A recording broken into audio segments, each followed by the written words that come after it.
ربكم الذي يزجي لكم الفلك في البحر لتبتغوا من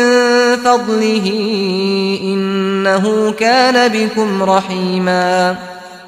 وإذا مسكم الضر في البحر ضل من تدعون إلا إياه فلما نجاكم إلى البر أعرضتم وكان الإنسان كفورا